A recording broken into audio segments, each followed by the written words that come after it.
Soft skin, easy win.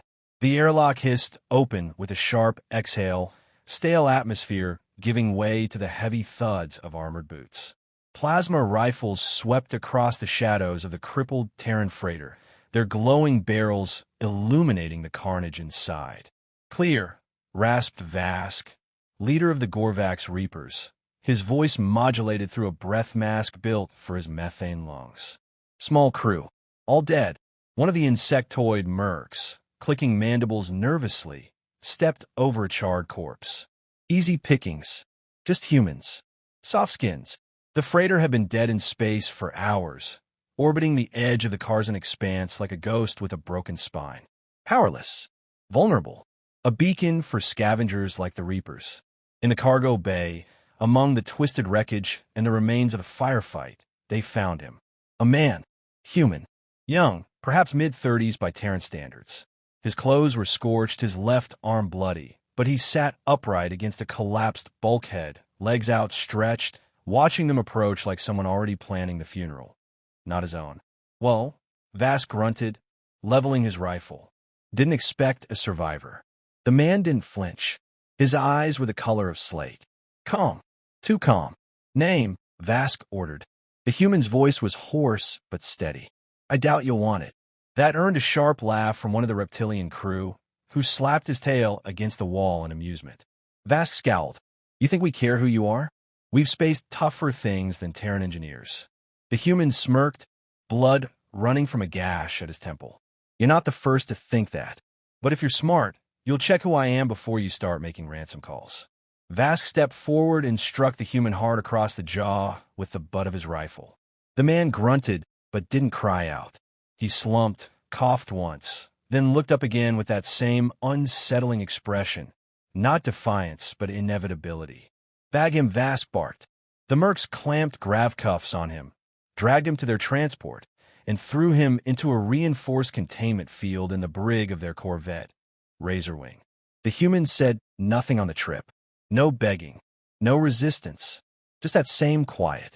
Once back aboard, Vask strode into the bridge and opened a secure comm channel to their usual broker on the black market grid. We got a live Terran asset, he said, grinning. Thinking Federation intel, maybe special forces. Should fetch a premium. Send his biometric signature, came the static-laced reply. Vask uploaded the file. The connection was silent for longer than expected. Finally, the voice returned. This time, trembling. Where did you find him? Why does it matter? Vask frowned. The broker's voice was low now. You need to let him go. What? You need to space him. Now, if you value your crew. Static crackled. Vask's spines rippled uneasily. Who is he? The broker swallowed audibly. The file's locked, Vask. Omega, threat level. That's Federation code for. Don't even read it without authorization. His name isn't listed. Just a code name. Vask leaned in. Tell me. Voidwalker. A cold silence settled over the bridge. One of the techs turned from their console. Sir, I've heard of that name. During the Arath siege, they said he made an entire battalion surrender without firing a shot. Urban myth, Vask said flatly, but his voice lacked conviction. Another merc whispered. Didn't the Xeric Warbrood put a bounty on him just for surviving an incursion into their hive world? Vask growled. We're not children telling ghost stories. Still, he keyed up the security feed. The human sat in the brig, eyes closed, resting, as if he were in a hotel lounge, not locked in a cell designed to hold biotitans. As if he were the one waiting.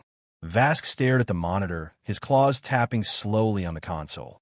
Down in the brig, the human opened his eyes and looked directly at the camera. The lights in the Razorwing's command deck had dimmed, though no one gave the order. The ship's AI claimed it was a power routing calibration, but the crew knew better. Since the human came aboard, nothing had worked quite the same. Vask stood alone in his private quarters, staring at the security feed again. The man sat still in his containment field, cross-legged, palms resting on his knees. He looked like a monk, or a corpse. The codename still echoed in Vask's ears. Voidwalker. He opened a secondary terminal, pulling up encrypted chatter from mercenary networks, blacklists, and warfront debriefs. His translator struggled to filter through the fear-coded alien idioms. Even without context, the pattern was clear. Wherever the Voidwalker went, fleets fell, colonies blacked out, or command nodes simply ceased responding. No survivors, no witnesses, only rumors and the silence left behind. One entry read, "Encountered Omega designate. Subject is human in form. Displays no life sign variation under stress. Evaded all containment protocols. Psychological warfare component exceeds standard models. Presumed capable of limited precognitive behavior. Avoid at all cost." Vast closed the file. Outside, the crew was unraveling. Two of the insectoid engineers had refused to return to the brig level. One had tried to jam the door shut with plasma foam. Another merc, a silicon-bodied brute named Braun, had quietly asked for a pod to drop at the next outpost. He didn't want a share of the bounty anymore. He just wanted distance. Vask stormed into the briefing room, where his lieutenants had gathered. All eyes turned to him. "We've got a problem," he growled. "It's psychological. Federation mind games. They slapped some spooky name on a spook, hoping we'd panic. That's all this is." "Then why's our NAV system spitting random star coordinates?" said Jaru, the comm specialist, her scales dull with anxiety. "It started rerouting before we touched his system interface. We got hardwire locks." "Vask, this isn't Federation tech." "He's bluffing," Vask snapped. "Sir," Braun said carefully, "with respect, bluffing doesn't make fire suppression systems flood Deck 2 with nerve foam twice in 1 hour. That's not fear. That's control." There was silence. Then a beep. Jara looked down at her datapad. Slowly, her face went pale green, then gray. He's broadcasting." "To who?" Vask barked. "Nowhere. No frequency. No signal. It's all internal. He's broadcasting within the ship." "Impossible. He's in a level 4 containment cell." Jaru turned the pad. On it was a simple line of text, scrolling continuously across every subsystem in Razorwing's interface. "You took me. Now I take you." Down in the brig, Trask, a cocky recruit, stood at the edge of the force field. He watched the human in silence. "I don't buy the legend," Trask muttered. "Just another Terran with a shaved head and a 1,000-yard stare. Bet if I dropped the field, you'd cry for your mom." The human tilted his head. "You could try." Something in that voice stopped Trask cold. It wasn't a threat. It wasn't anger. It was boredom. He glanced around and leaned in. "You know they're scared of you. The crew's practically pissing coolant. I figure if you're so dangerous, you'd have done something by now." The human looked up. "I have." Trask blinked. "What?" "You're sweating. Heart rate's up. Pupils dilated. You haven't blinked in 23 seconds." He leaned forward slightly, still behind the field. "You're already breaking." Trask took an involuntary step back. "You're bluffing." The human gave a faint, humorless smile. "You sure?" Trask left the brig without another word. Minutes later, they found him locked in a maintenance corridor, clawing at his own eyes, muttering about black holes inside mirrors. Back in the command deck, Vask was done waiting. "Suit up," he ordered his team. "We in this now. I want that thing off my ship." He and 3 armed mercs entered the brig. The force field still buzzed, but the lights overhead flickered erratically. The human sat as before, unmoving. Vask raised his plasma rifle. "Name, rank, and how you're doing this." "Now." The human looked up at him for the first time that day. "You still think I'm in a cell?" he said softly. "But this whole ship is mine." The lights died. Red emergency lighting pulsed through the corridors of the Razorwing. Klaxons wailed, then died without reason. Bulkheads slammed shut, then opened again. Crew members shouted over comms, jumbled voices, fear rising in their tones. Vask stood outside the brig, heart pounding beneath his armored carapace. His plasma rifle was hot in his hands, but it felt useless. Too primitive. Too slow. Inside, the containment field shimmered weakly. The human, Voidwalker, was standing now, hands still relaxed at his sides, head tilted slightly as if listening to music only he could hear. "I asked you a question," Vask growled. "What are you doing to my ship?" The man gave no answer. The lights above the brig flickered again, one by one, in a rhythmic pattern. Pulse. Pause. Pulse. Pause. Jaru's voice crackled in vast calms. Sir, that's not a malfunction. It's Morse code. He's sending messages through the lighting system. Vask's blood ran cold. Messages to who? Not to anyone. To us. On the screen, the translation rolled in. You should have checked who you were holding. In the crew quarters, Braun and two others were trying to manually reset the environmental controls. One display showed temperatures climbing on deck 4. The next showed -50°C. None of this makes sense. Braun roared. There's no logical pattern. The ship's AI interrupted.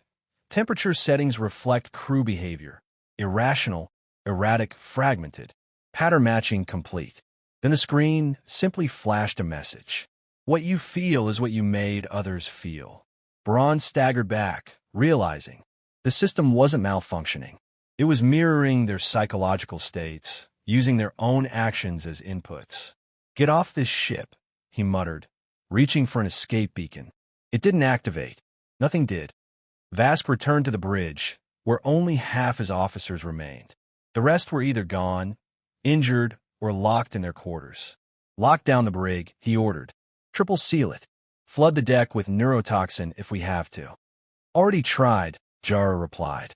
He vented the toxin back through the ventilation before we even initiated the sequence. Vask clenched his jaw. How? How the void is he doing this? Jaru turned toward him, fear etched into every movement. Sir, I think the ship is no longer responding to us. It's responding to him. Vask stared at the screen. Cameras showed the human pacing his small cell, touching nothing, issuing no commands. But wherever he moved, lights flared. Systems reacted. The ship listened. Jaru whispered. It's like he speaks in frequencies. Pressure, heat, electromagnetism. Like he's not hacking us. He's communing. Vask didn't respond. He turned and left without a word. Below, the brig level groaned, as if under pressure. Panels buckled. Doors hissed and twitched like wounded animals. Voidwalker stood near the containment field's edge. Then, without fanfare, the field collapsed with a soft hum. No explosion. No dramatic surge. He stepped forward. Not rushed. Not violent. Just calm. He walked the corridor, barefoot, unarmed, passing flickering light panels and security turrets that powered down as he approached. Cameras followed him like curious pets. Doors opened before he reached them. One terrified merc fired. The bolt seared down the hallway and stopped. Midair, it disintegrated before touching him. Voidwalker passed by the shooter without a glance. The merc collapsed, sobbing, as if his mind had cracked from the weight of something he couldn't understand. By the time Vask reached the brig, the cell was empty. He ran to the control room. Track him. Sensors, thermal, bioscan, anything. Jar didn't look up. We can't. He's not in our system anymore. He's somewhere in the ship. No, she said slowly, eyes wide in dawning horror.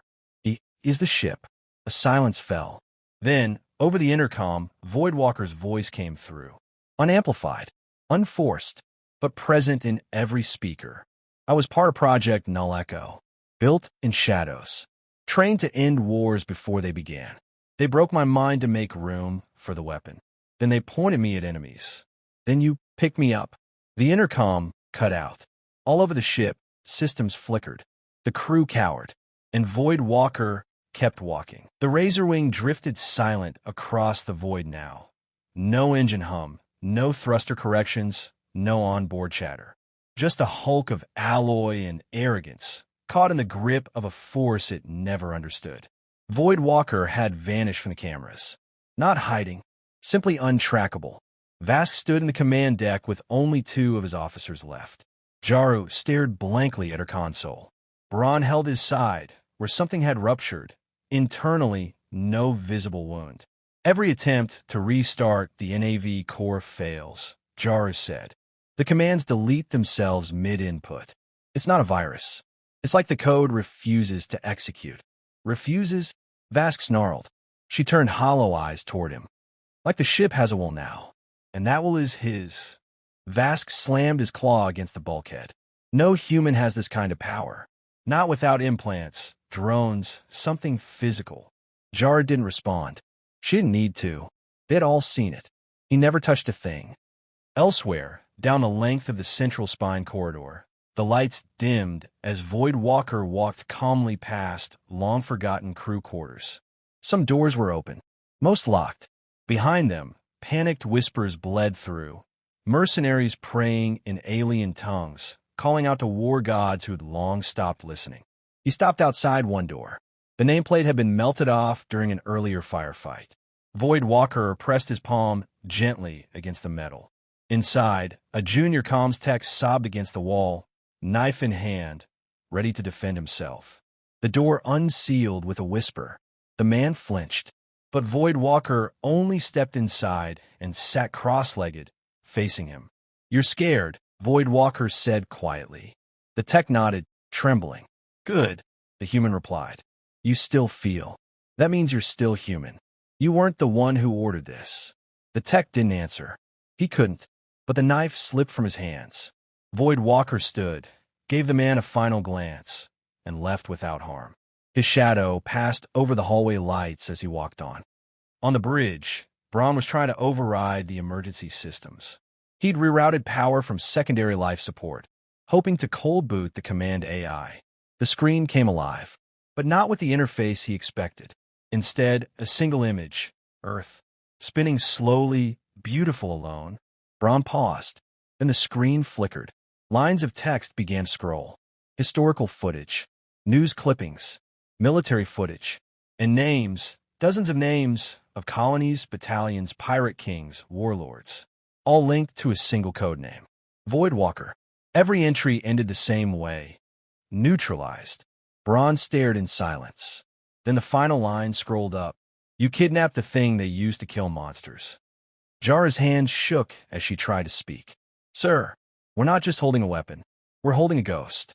They called him Voidwalker because he doesn't leave tracks. He doesn't exist. He just passes through. Then we kill him," Vask said flatly, though his voice was hoarse. "With what?" she snapped. "Everything we've tried. He turned against us. He's not fighting with fists or guns. He's fighting with us. Using our thoughts, our panic, our systems. He's still flesh and blood." A door behind them hissed open. Voidwalker stepped into the command deck. No weapons, no armor. His eyes were calm, like the storm had already passed. Braun raised his rifle, but his hand didn't move. His fingers refused to tighten on the trigger. "Try it," Voidwalker said softly. "And when your muscles stop responding, ask yourself, was it your fear or me?" Vast took a step forward. "What do you want?" Voidwalker looked at him like a disappointed teacher. "That question should have come hours ago." "Is it revenge?" Jaro asked, her voice cracking. "Do you want to kill us all?" Voidwalker paused. "No," he said finally.